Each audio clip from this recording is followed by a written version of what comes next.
Océane FM. Océane FM.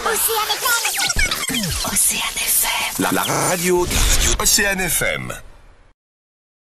Bonjour Quentin, bonjour à tous. Il nous fait l'honneur et le plaisir d'être avec nous cet après-midi pour la première fois en Nouvelle-Calédonie. Il sera en concert pour 3 dates exceptionnelles, notamment ce soir du côté de l'endroit, mais aussi demain du côté de la Bohème. Et pour finir à l'hôtel de l'Anéa, c'est à Koné. Monsieur Naaman est dans nos studios, bienvenue. Yeah, merci pour l'accueil. Alors, première fois en Nouvelle-Calédonie ? Tout à fait, ouais. Le voyage n'a pas été trop long, c'est la question obligatoire. Ça. Bon, il y a 35 petites heures, mais ça s'est bien passé. Je suis bien entouré.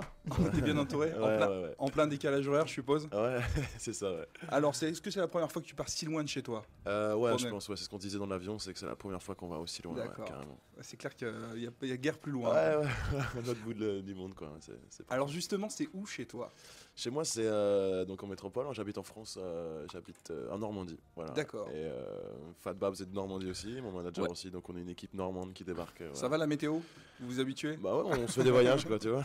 Sinon, on n'est pas souvent chez nous, quoi. C'est cool. On va revenir brièvement sur ton parcours. Tu as commencé avec le groupe Yunka, si je ne m'abuse, et après des études de communication et de graphisme que tu as décidé d'abandonner par la suite pour t'investir à fond dans ta passion, la musique. T'as vu, j'ai bien révisé. Merci Internet. Yunka, ouais, c'était un band de, voilà, c'était les premiers musiciens que j'avais, quoi. Donc c'était le nom du groupe Naaman et Yunka.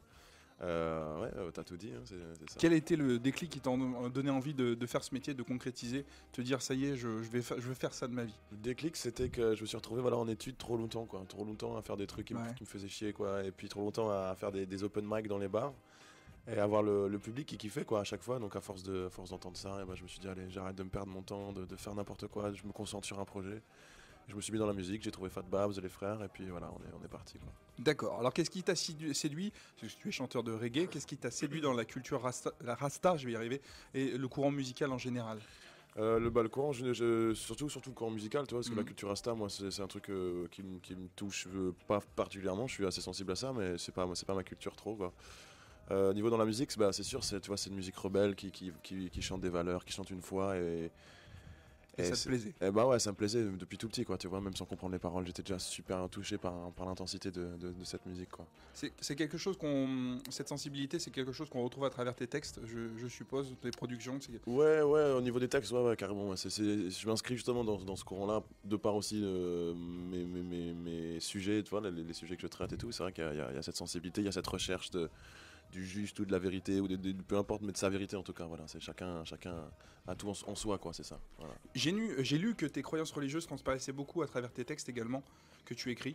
Non, parce que je suis pas religieux du tout. Je suis quelqu'un qui suis assez spirituel dans le sens où je recherche pas mal, tu vois, mais aucune religion, aucune attache du tout, quoi. C'est juste que je viens d'une famille chrétienne, donc je n'hésite pas à le dire, quoi. C'est ma culture.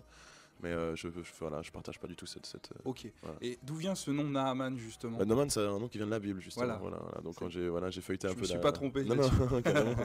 Non, c'est juste que vers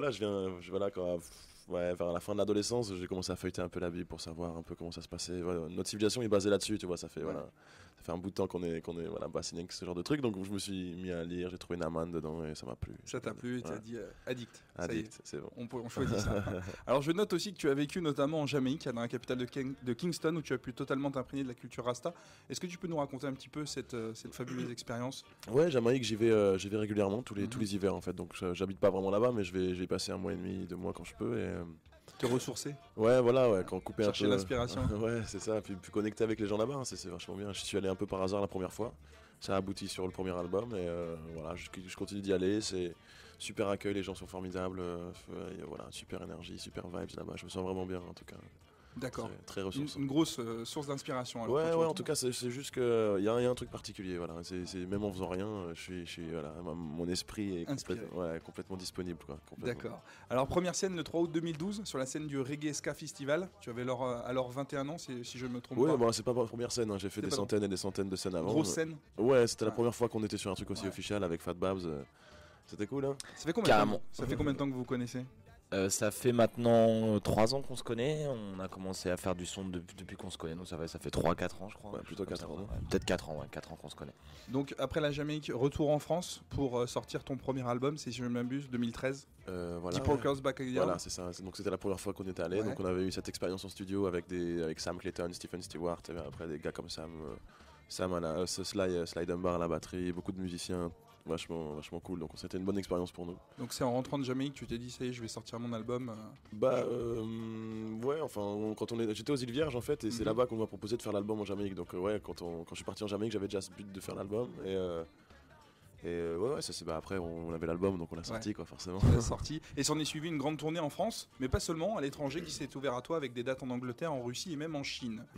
Bravo, félicitations. Ouais, Alors, quel message aimes-tu véhiculer à travers tes morceaux, tes compositions, ton message qui te correspond? Le message global de la musique, c'est qu'on a tous une valeur incroyable en nous, on a tous une vérité qui est en nous, et on a toutes les ressources sont en nous. Et il faut que la jeunesse, il faut que les gens en général retrouvent leur valeur, leur propre valeur et leur propre capacité à s'élever au-dessus de tout ça, quoi. Et on a tout ça, c'est facile, il faut juste en parler, il faut juste se réveiller, et on a tout ça.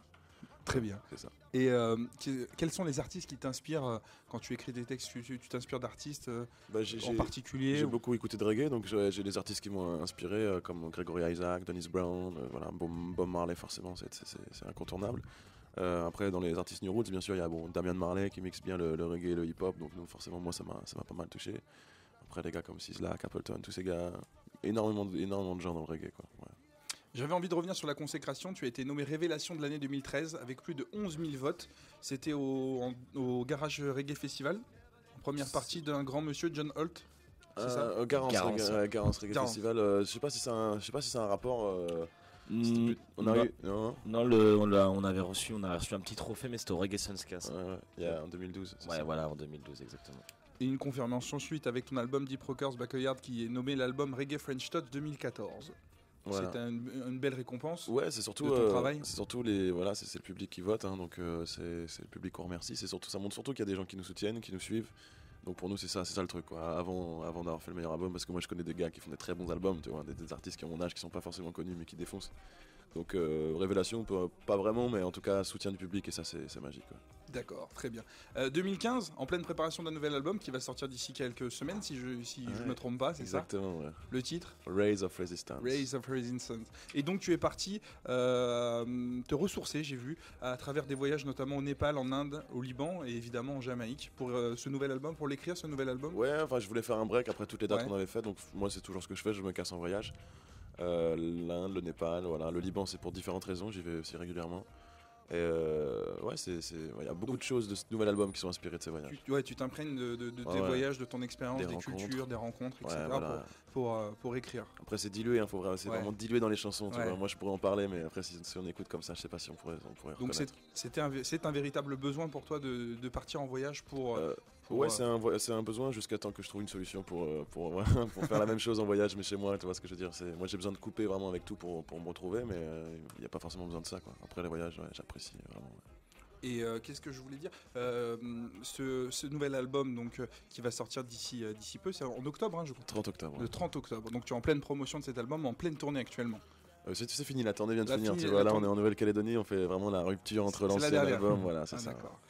Et qu'est-ce qu'on retrouve dans la playlist de Naaman, par exemple, qu'est-ce que toi tu aimes écouter Moi je te dis, moi j'écoute énormément de roots, énormément de reggae, du vieux reggae jamaïcain. Voilà, puis je t'avoue, j'ai même pas de playlist parce que j'ai plus rien, j'ai pas de téléphone, j'ai rien. Donc j'écoute plus de musique du tout, quoi. En mode freestyle.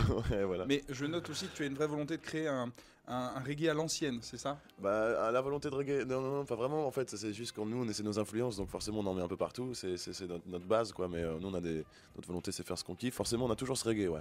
Le reggae à l'ancienne, pas vraiment parce qu'on fait pas, tu vois, au niveau de la batterie, au niveau du drum, c'est pas du reggae à l'ancienne. Hein. Non, on est plus sur quelque chose plutôt justement de nouveau, on essaie d'apporter, on essaie de mixer, on mélange les styles justement pour arriver à créer quelque chose d'un petit peu, quelque chose de frais, quoi, quelque chose de différent. Ouais, voilà. Apporter votre touche, votre signature. Quoi. Exactement. D'accord. Et vous attendiez justement à avoir du public jusqu'en Nouvelle-Calédonie, jusque dans le Pacifique. On s'attendait pas à avoir un aussi gros public, j'avoue. Il y a eu la rencontre d'ailleurs hier, si je dis pas de bêtises. Comment ça s'est passé? Ça s'est super bien passé. C'est la première fois qu'on rencontrait des gens d'ici parce qu'on était dans notre gros hôtel, on n'avait rien fait d'autre, tu vois. Donc là, c'était vraiment cool de pouvoir rencontrer les gens.